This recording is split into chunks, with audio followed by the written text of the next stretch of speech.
Recovery is stupendous. Achievable. Hope. Freedom. Empowering. It's unique to everyone. It's a journey, not a destination. Getting a new lease on life. It's finding restoration after you fall down. Recovery is having the freedom to enjoy life. For me, it was finding a way to really love myself. My recovery is possible in part because of my own sense of purpose. Welcome to Montana's Peer Network Recovery Talks podcast. I'm Jim Haney, Executive Director. I'm Ashley McLean, the Recovery Coach Supervisor. Bill Devil, Recovery Coach. All right, and we are working our way through, but we're working our way through the 10 guiding principles of recovery. And today we're going to be talking about RESPECT. Find out what it means to me. All righty then. Excellent. Live. Respect. No editing that one down. Okay, so we're talking about respect. This is one of the 10 guiding principles. Yeah. We're quite a ways in now, so there was no warm-up to this one. Normally we do like a sort of warm-up, but everybody was like, hey, let's go for it, or Bill's words, I'll figure it out. So we're going all natural today. Yeah, so when we're talking about recovery, what are we talking about when we talk about respect? I feel for myself, and the work that I do is respect for my peers' journey, right? Their journey. I have to respect that, even though it's not going to look like mine. Mm-hmm. And with that demonstration of respect for, hey, this is your path and you're doing that, like, I think it organically causes them to respect themselves. Like, yeah, I am doing this and it is okay. For me, when I think about this particular topic or subject, I have to think about early in my recovery, what that word meant to me and the emotions that it gave me when it was even talked about. And when it was talked about, I didn't have a very high regard for the word in the sense of how society looked at it. Mm-hmm. I was coming from a different point of view with different expectations for that word, and none of that was recovery oriented. Mm. And so I had to regroup and understand respect for myself, respect for others, having dignity in what I did and what I said. And so I had to kind of restructure things so that I had a different outlook at it than when I was in another type of lifestyle. Yeah. Yeah, I guess what comes to mind for me is, early on, so my notions about respect have changed in recovery. And it's sort of like, in the beginning, it was something like, oh, you have to give me respect, Bill. Yeah. Right? It's like you have to give me respect. It didn't start with me respecting myself and respecting others. An entitlement issue. Yeah. Like, and I think that's pretty common. I can relate to that. That's not unique, right? Like, I mean, I think most people, like, when you're really unhealthy, you kind of have this, well, you better respect me sort of attitude. But doing nothing to warrant someone to do that, right? Exactly. Like, I'm living in this world and I'm just kind of, I'm just disrespectful. Yeah. You know what I mean? Yeah. But you better respect me. And disrespectful, first and foremost, to myself. Yes. Like, first and foremost to me. Absolutely. Because it's like that saying, right? And later this had more meaning was, people treat you the way you teach them to treat you. And if you have respect for yourself, then you get respect from other people. And that becomes less important. It becomes more important to, like you said, dignity and respecting your actions, your words. Yeah. Yeah. Well, I think that act of respecting yourself, like, all of those things kind of come along with it. Mm-hmm. Like, you have integrity, of loyalty, of dignity for others in your life, not just yourself at that point when you're treating yourself with respect. Right. Mm-hmm. I as somebody so I'm a 2-time suicide attempt survivor, and like some people, my body is my temple kind of thing.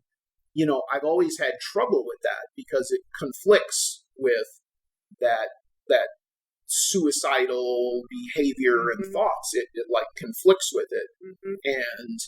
And it took me a long time in recovery, many years, to even be able to process it or sort of analyze it. I think I just sort of shoved it away, like, oh, the whatever surfer dude who, right, like gets up at dawn and his body's his temple, eats tofu or whatever. But like, like as I moved through my life, I just like totally went there with that visual. Right? Yeah. I mean, that's what I think of with that saying, like, right? Like you get up at dawn and you do yoga and then you get on your surfboard and like ride the waves. And so I think I just ignored that, and didn't, and it took a long time to kind of like think about that. But it does, for me, it conflicts with the self-harm piece, right? Because they're, it's like a dialectic. Right. Yeah. Right. I know that early on in recovery, respect was something that evolved over time. It's like when early in recovery, my honesty was a little shady. And respect was the same way. It grew over time, and I learned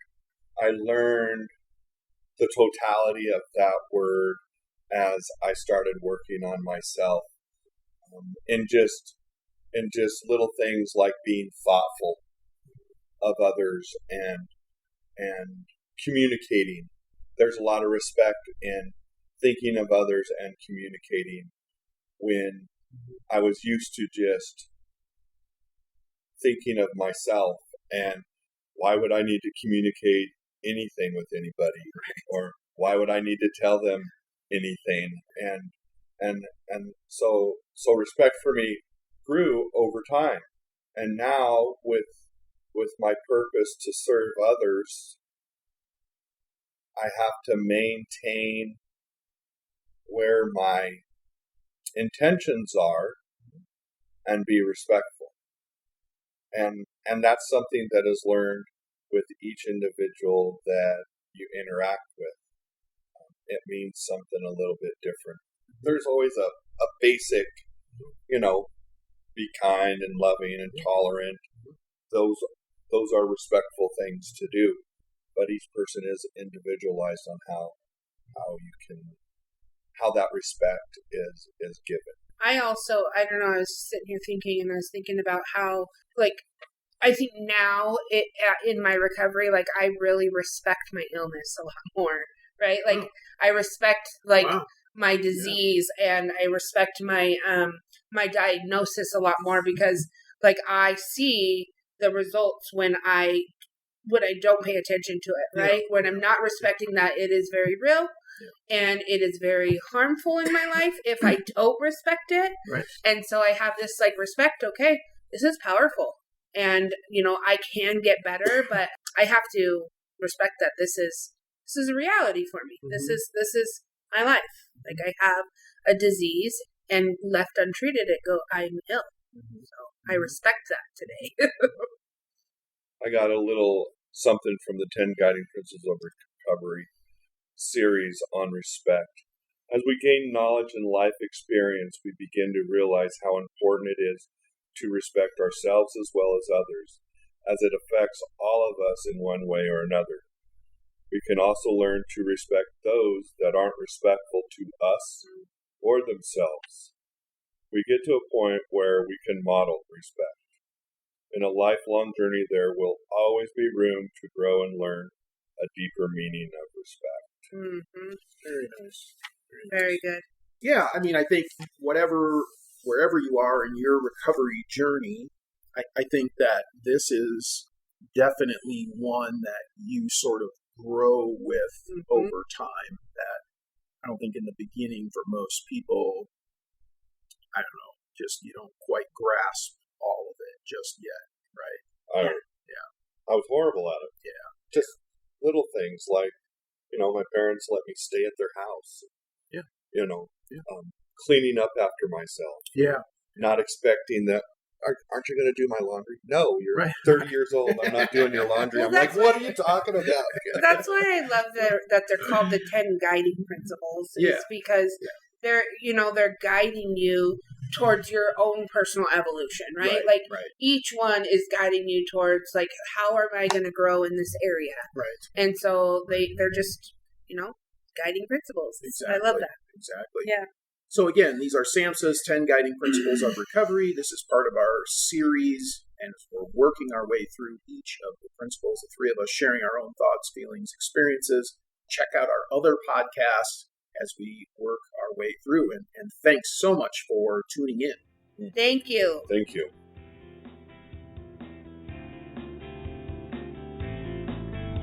Recovery works and recovery is possible. Recovery works and recovery is possible. Recovery works. Recovery is possible. Recovery is possible. Recovery works and recovery is possible. Recovery works and recovery is possible. Recovery works and recovery is possible.